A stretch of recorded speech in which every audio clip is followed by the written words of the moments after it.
अस्सलाम वालेकुम, welcome to my channel. क्या हाल हैं जी आप सबके। उम्मीद करती हूँ आप सब लोग ठीक होंगे। अल्हम्दुलिल्लाह हम भी मज़े में हैं और पहुँच गए हैं जी भेरा। और यहाँ भेरा मोटरवे से हमने कहीं भी जाना हो ना तो हम भेरा मोटरवे टूल प्लाज़ा से एंटर होते हैं। तो ये टूल प्लाज़ा से एंटर होने से पहले एक cash and carry shopping centre type बना हुआ है, तो यहाँ रुके हैं। हमारा जो सफ़र है ना वो बड़ा लंबा है, तो हमने कहा चलें उसकी कुछ ना कुछ तैयारी कर लेते हैं। मीठी नहीं आई क्योंकि मीठी जो है ना वो सफ़र के बारे में ना बड़ा उसका वो गंदा सिस्टम है। सारे रास्ते तंग करती रहती है कि मेरे सर में दर्द हो रहा है, मुझे चक्कर आ रहे हैं, कब पहुंचना है, और बिल्कुल वो सफ़र नहीं कर सकती। और अभी भी हम लास्ट वीक जब लाहौर गए हुए थे वहाँ से आए हैं ना, तो बड़ी मुश्किल से उसने ट्रैवल किया है और काफ़ी उसकी तबीयत भी ख़राब है। 1-2 दिन से तो उसे बुखार भी है, तो इसलिए फिर अम्मी ने कहा था कि उसको ना लेके जाएंगे। जहाँ हम लोग जा रहे हैं ना वहाँ ठंड ज़्यादा होगी, तो इसलिए मीठी जो है ना वो अम्मी के पास ही रहे। और कुछ मीठी यहाँ आके ना अपनी कज़न के साथ भी काफ़ी अटैच है, तो उसका दिल ही नहीं कर रहा था कज़नों से को छोड़ के जाने का। कहती थी उनको भी साथ ले जाएं, लेकिन फिर गाड़ी में इतनी जगह नहीं थी, तो इसलिए हमने कहा आप भी वहाँ ही रुको।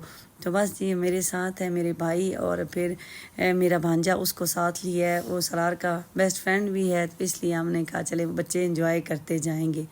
तो हम अभी ऐसा हमारा कोई स्पेसिफ़िक प्लान नहीं है, बस यही है कि एंजॉय करते हैं, जहाँ आगे जाते जाएंगे जहाँ तक ट्रैवल कर सके।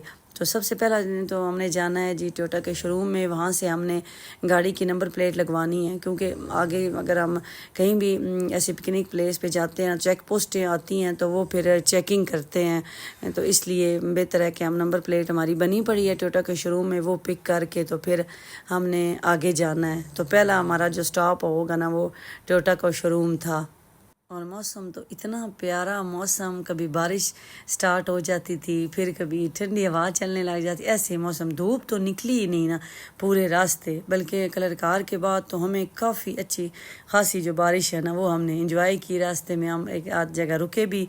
कुछ मैं वीडियो जो शॉर्ट्स मेरी वीडियो थी ना वो मैंने टिकटॉक पे भी साथ साथ अपलोड की। मैंने कहा चलें आप लोगों को वहाँ से कुछ ना कुछ अपडेट मिल जाए, तो डिटेल के साथ व्लॉग जो है वो मैं फिर आपने यूट्यूब चैनल पे कर दूँगी। तो क्योंकि नेटवर्क का भी इशू होता है, फिर गाड़ी में इतना मुझे कंफर्ट नहीं फ़ील होता कि मैं वॉइस ओवर करूं, तो इसलिए मैं अभी जब होटल के रूम में पहुंची तो मैंने कहा मैं यहाँ आपके साथ ये वीडियो शेयर कर देती हूँ, क्योंकि यहाँ ही वाईफाई भी मिला था। डेटा से तो बड़ा टाइम लगता है। तो ये हम पहुंच गए जी टोयोटा के शोरूम। तो यहाँ वो हमें बिठा के ना तो ख़ुद एक्सरसाइज के ऑफिस जाना था, अर्शी उनके साथ चले गए, तो मैं यहाँ और भाई और सारे हम बच्चे वेट करते रहे। तो मौसम आज इतना अच्छा था कि देखे हम इन्होंने भी आज सारे एसी बंद किए हुए थे। पहले हम बाहर बैठे रहे, वहाँ भी मौसम ठीक था, फिर थक गए तो फिर हम उठ के अंदर आ गए, क्योंकि उन्होंने गाड़ी की जो सर्विस है ना वो भी स्टार्ट कर दी, और उसके बाद नंबर प्लेट भी जो है वो भी फिक्स करवानी थी यहाँ से। और इसके बाद जो हमने आगे जो सफ़र करना है ना वो माइंड में तो हमने कागान नारान रखा हुआ है। तो उसके बाद जैसे मैंने आपको बताया है ना कि जितना हम सफ़र कर सके तो हम जो है ना वो आगे बढ़ते जाएंगे। तो बस जी शोरूम से फ्री हुए तो निकले हैं ज़ारा मोटरवे पे चढ़ने के लिए। तो ये खुबानी नज़र आई है। पाकिस्तान में आजकल इतनी मज़े की खुबानी आई हुई है ना, ये मोटे वाली पाकिस्तानी 400 रुपये की ये किलो है। मैं तो ये कहीं देख लूँ ना तो मैं तो रह ही नहीं सकती, और ये रमदान के का फेवरेट फ्रूट है। तो बस जी हमने भी यहाँ देखी तो अच्छी ने कहा चले खुबानी ले लेते हैं, खाते खाते एंजॉय करते जो है वो जाते हैं। तो बस जी एंजॉय करते करते पाकिस्तान के खूबसूरत नज़ारे मुझे तो ऐसे हो जाता है जैसे मेरे पे कोई जादू छा जाता है। तो हम जाते जा रहे थे। कभी भी आप इन इलाकों का ट्रैवल करें, जैसे अब हमारा जो टारगेट था वो कागान नारान है, तो इसलिए मगरिब से पहले पहुंचना है। कभी भी इन इलाकों में मगरिब के बाद ट्रैवल ना करें, क्योंकि अब हमारा जो पहला स्टॉप हमने माइंड में रखा हुआ है ना, क्योंकि हम पीछे से भी थक के आए हैं। इस्लामाबाद तक हमारे घर में आने से इस्लामाबाद तक 2.5 घंटे लग जाते हैं। उसके बाद फिर आगे भी काफ़ी फासला है, फिर आगे 2 से 2.25 घंटे का सफ़र है, क्योंकि ये ज़रूरी नहीं होता, अगर मौसम ख़राब है तो स्पीड जो है वो और ही गाड़ी की कम होती है। लेकिन आज बारिश हुई है, लेकिन शुक्र है रोड खुश्क हो चुकी थी। इस साइड पे भी बारिश ऐसी थोड़ी सी हुई है, इतनी ज़्यादा नहीं हुई, लेकिन फिर भी 2-2.25 घंटे लग जाते हैं। लेकिन हम जो है वो दरमियानी शॉर्टकट रास्ते से गए, तो वो रास्ता ना थोड़ा ख़राब था। और मोस्टली लोग जब मोटरवे से उतरते हैं तो आगे एक टनल आता है, टनल के बाद जब मनसरा का साइन बोर्ड आता है ना, वहाँ से एग्ज़िट हो जाते हैं। हम लोग सीधा आ गए थे, हम अंदर से ना गांव के अंदर से, बालाकोट गांव के अंदर से रोड ख़राब थी, लेकिन वो शॉर्टकट रास्ता उधर से आए हैं। तो रास्ते में ये छलियाँ और टमाटर हमें इतने मिले कि टमाटर हमारे एरिया पंजाब में 200-250 रुपये पर केजी थे जब से मैं आई हूँ, लेकिन यहाँ 200 का, ये देखें, ये जो है ना ये वो 200 का पूरा शापर दे रहा था। लेकिन हमने कहा हमने इतने क्या करने, हम वापसी पे इंशाल्लाह लेके तो घर जाएंगे। लेकिन हमने इस बच्चे से छलियाँ ली और 70 रुपये की उसने एक छली दी। मैं प्राइसेस आपके साथ इसलिए शेयर कर रही हूँ कि आपको भी आइडिया हो जाए। अगर आप भी, अब समर है, जैसे गर्मियाँ हैं, सारे ट्रैवल करना चाह रहे हैं तो आप करें। तो यहाँ रुके तो ये छली उन्होंने कहा ज़रा गर्म करके देते हैं। तो इस रोड से जब बालाकोट के आप अंदर से जाते हैं ना, आपको शॉप्स मिलती हैं, छलियों वाले मिलते हैं, जैसे टमाटर हैं और भी सब्जियां, मार्केटें काफ़ी मिलती हैं। तो ये दूसरा रास्ता है जहाँ से हम गए थे। और उसके बाद जी हम पहुँचे फाइनल अपने रेस्टोरेंट में। और रेस्टोरेंट की बुकिंग हम करके नहीं आए थे, लेकिन हमें एक आइडिया हो चुका था कि इस एरिया में, बालाकोट में जहाँ हमने रुकना है ना, तो वहाँ कितने रेंट हो सकते हैं। तो जो एक अप्रॉक्सीमेटली प्राइस आ रही थी ना, वो 8,000 थी कि 8,000 में हमें रूम जो है वो मिलना चाहिए। तो लेकिन 8 में नहीं मिला हमें, फिर वो 9,000 में मिल गया। लेकिन यही एवरेज है और यहाँ बारगेनिंग बहुत ज़्यादा होती है। ये होटल था जिसमें हम रुके हैं, इनके पास ही रश था, बाहर भी बैठने की काफ़ी अच्छी इन्होंने जगह बनाई हुई थी, पार्किंग थी। तो रूम तो इन्होंने जो VIP रखे होते दूसरे भी, वो हमने सारे देखे फिरे। इनके पास रश काफ़ी था, लेकिन ये काफ़ी बड़ा था, जिसकी वजह से इनके पास कोई ना कोई रूम जो है ना वो खाली था। तो यहाँ इन्होंने अपना फिर अंदर होटल भी बनाया हुआ था। तो काफ़ी ये बड़ा रेस्टोरेंट था। तो मौसम हमारे जैसे ही था जैसा कि हमारे एरिया में था, लेकिन ये है कि यहाँ गर्मी नहीं थी, ग्रीनरी की वजह से ना हमारे यहाँ ज़्यादा ऐसे चिप वाला होता है, यहाँ मौसम ठीक था। तो हमें यहाँ पहुँचते 8:45 हो गए। सफ़र यहाँ तक मैं जैसे बड़ा डर के आ रही हूँ, ये मेरा फ़र्स्ट एक्सपीरियंस है कागान नारायण जाने का। तो मेरे जैसे जो अगर डरपोक लोग हैं ना, उनके लिए यहाँ तक आना कोई मुश्किल नहीं। बालाकोट तक तो बड़ा इजी रास्ता है। इंशाल्लाह आगे का एक्सपीरियंस भी आपके साथ शेयर करूँगी। लेकिन मैं सफ़र के मामले में बड़ी डरपोक हूँ। मुझे रोड थोड़ी सी भी ऐसे उतराई चढ़ाई आए ना, मैं ऐसे कहने लग जाती थी ऐसी स्लो करें। तो इसलिए यहाँ तक आना मुश्किल नहीं है, आप आँख बंद करके आ सकते हैं। लेकिन जैसे अब मेरी सिस्टर हैं जो सुपर विलेज व्लॉग वाली, उनका दिल ख़राब होता है। हाँ, उन जैसे लोगों के लिए मसला है। नहीं, अल्लाह का शुक्र है ना, मुझे ना मेरे बच्चों को उनका दिल ख़राब बिल्कुल भी नहीं होता। तो अल्हम्दुलिल्लाह हम जो है ना वो खैर आफियत से यहाँ पहुँच गए। और ये हमें उन्होंने रूम दिया था, हमने जो लिया था VIP वाला लिया था। दूसरे रूम तो इससे ना थोड़े से ऐसे उनके जो बेड थे ना वो गंदे लग रहे थे, बाकी इतना ख़ास फ़र्क नहीं था और प्राइस में भी इतना फ़र्क नहीं था, 2-3 हज़ार का फ़र्क था। तो हमने कहा आप हमें यही रूम दे दें। तो फाइनली जी ये हमारा रूम, इंशाल्लाह आपको मैं अभी आगे जो है इसका रूम टूर भी करवाती हूँ। अल्हम्दुलिल्लाह जी हम खैरो अफियत से पहुँच चुके हैं। तो मैंने कहा मैं आपको होटल का टूर भी दे दूँ। और यहाँ ही हमें वाईफाई मिला है, दरमियान में तो वाईफाई भी जो है ना वो चला जाता था। तो काफ़ी बड़ा रेस्टोरेंट है, हमारा तो फर्स्ट टाइम इसमें रहने का एक्सपीरियंस है। तो ठीक है, हमने 2-3 होटल विज़िट किए थे और तो उसमें से हमें यही बेहतर लगा। इसका भी प्राइस भी ठीक है, बाकी भी सेम थे, 19-20 का फ़र्क था, लेकिन उनकी जो रेट्स थे ना वो ज़्यादा हाई थे। तो मैं व्यू देती हूँ आपको ताकि कभी आप आएँ तो आपको आइडिया हो। ये इसका बाहर ऐसे टेरेस सा बना हुआ है, यहाँ भी आप बैठ सकते हैं। अंदर से ये इसका डोर है, ये 2 चेयर रखी हुई हैं बारिश वगैरह में व्यू के लिए। और बाहर से इसका ये व्यू है। बारिश हुई है ना आज, तो उन्होंने चेयर वगैरह उल्टी की हुई हैं। तो यहाँ काफ़ी बड़ा है, लोग नीचे बैठे हुए हैं। 2 पोर्शन इसके बनाए हुए हैं, ये एक पोर्शन है और हमने जो लिया ना अपनी तरफ से वो ये VIP पोर्शन लिया है।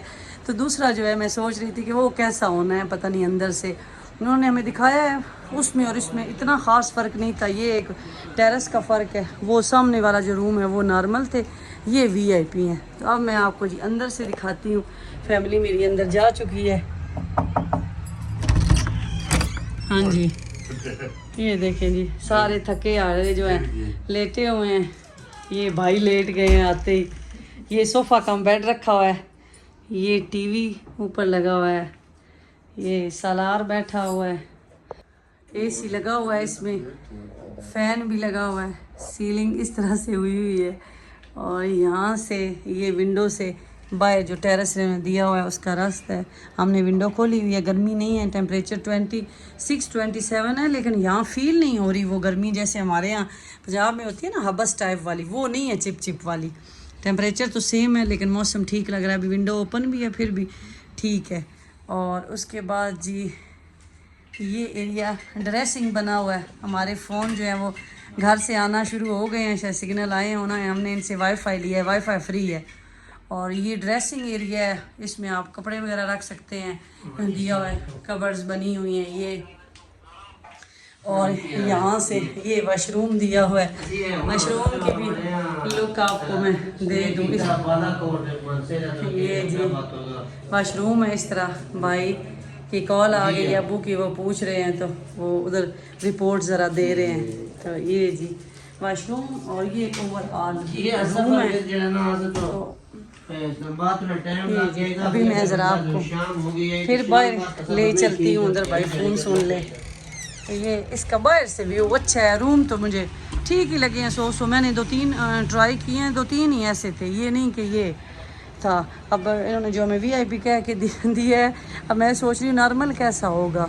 और रेंट इन्होंने हमसे लिया है जी 9000, और उन्होंने कहा है कि आप इसमें 4 बंदे भी जो है वो सो सकते हैं, क्योंकि हम 6 थे तो हमने फिर साथ एक और रूम वो सामने वाला भी ले लिया है, 2 रूम लिए हैं। तो बार्गेनिंग चलती है, अगर रश ना हो तो ये प्राइस कम कर लेते हैं, अगर रश होगा ज़ाहिर बात है वो VIP जो उन्होंने बनाए हुए हैं उनके रेट ये ज़्यादा चार्ज करेंगे। तो वैसे लोकेशन अच्छी है। दूसरे रेस्टोरेंट में भी रूम बेड की क्वालिटी अंदर जो था सारा मुझे सेम ही लगा है, जो इस लाइन में ना इर्द गिर्द हैं। तो ये बालाकोट का एरिया है, HPT इस होटल का नाम है ये। तो बस जी व्यू अच्छा है, तो मैंने कहा चलें आपके साथ शेयर कर देती हूँ। भूख सख्त लग गई है। ये उन्होंने बैठने की चेयर वगैरह रखी हुई है, साथ ही इन्होंने रेस्टोरेंट बताया हमें कि हमारा रेस्टोरेंट भी उस साइड पे है, नीचे ड्राई फ्रूट वगैरह की शॉप भी है। तो अब उधर जो है वो चलते हैं, फ़ोन भाई बंद करते हैं तो वो भी आपको विज़िट करवाती हूँ। और इसी होटल में जी ये बनी हुई है नारान शॉल एंड एंटीक ज्वेलरी दस्तयाब है।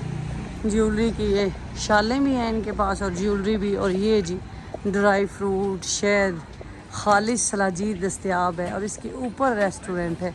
अब चलते हैं, ऊपर का व्यू आपके साथ शेयर करती हूँ। यहाँ से खाना अच्छा मिलेगा या नहीं मिलेगा वो तो आपको बाद में बताती हूँ, लेकिन ये है कि यहाँ से व्यू बड़ा ज़बरदस्त है। और मेरी फैमिली जो है वो यहाँ चेयर्स पे बैठने की बजाय यहाँ बैठ गई है खाना खाने के लिए। अभी देखते हैं खाना इनका कैसा होता है। और यहाँ से अब जो हमने सुबह का व्यू देखना है ना, हमें उसका बड़ा इंतज़ार है। अभी तो अंधेरा है, तो ये उन्होंने ज़रा देसी स्टाइल में लगाया हुआ है। यहाँ भी इसी तरह उधर टेबल वगैरह पे अगर आपने बैठ के खाना है तो वो दूसरी साइड पे है। तो ये जी इसका ओवरऑल व्यू रेस्टोरेंट का, काफ़ी बड़ा रेस्टोरेंट है। हाँ जी हाँ जी, ये दरिया है। ये तो अब सुबह व्यू आएगा ना जो इसका, वो देखने वाला होना है मज़े का। और यहाँ आपको गाड़ी भी पार्क करने की जगह मिल जाएगी, सेफ़ आपकी गाड़ी जो है ना वो पार्क हो जाती है। ये एक अच्छी चीज़ लगी है। तो हमने ऑर्डर दे दिया जी। ये बैठी है फैमिली और मैंने कहा मैं ज़रा आपसे भी साथ साथ गपशप कर लेती हूँ। तो ये लोगों की गाड़ियाँ खड़ी हैं, काफ़ी अच्छी पार्किंग है उनकी। तो ये नीचे आप अंदर भी बैठ सकते हैं, लेकिन लोग फिर बाहर बैठना पसंद करते हैं। हम भी ऊपर आए हैं, गर्मी बिल्कुल नहीं है। खाने में हमने ऑर्डर किया जी माश की दाल और चिकन कढ़ाई। चिकन कढ़ाई तो किसी काम की नहीं थी, माश की दाल बेहतर थी। हमने कहा फ़र्स्ट टाइम जो है वो थोड़ा सा ऑर्डर करते हैं, उसके बाद अच्छा जो लगेगा ना आइटम वो दोबारा ऑर्डर करेंगे। तो माश की दाल हमने दोबारा भी ऑर्डर की। रोटियां अच्छी थी, सैलड वगैरह रायता वगैरह ठीक था। बाकी कढ़ाई वगैरह जो है ना वो बिल्कुल भी हमें पसंद नहीं आई, और मटन तो इनके पास था ही नहीं। तो बस ये खाना खा लिया सब ने, तो अब फिर थके आ रहे रूम की तरफ सारे जा रहे हैं। ये भाई हैं अर्शी, तो अभी वो पीछे रह गए हैं, गाड़ी से कुछ लेने लगे हैं, सलार और सुफियान। वो जा रहे हैं। तो इंशाल्लाह जी मिलेंगे आपसे नेक्स्ट व्लॉग में। अल्लाह हाफिज़।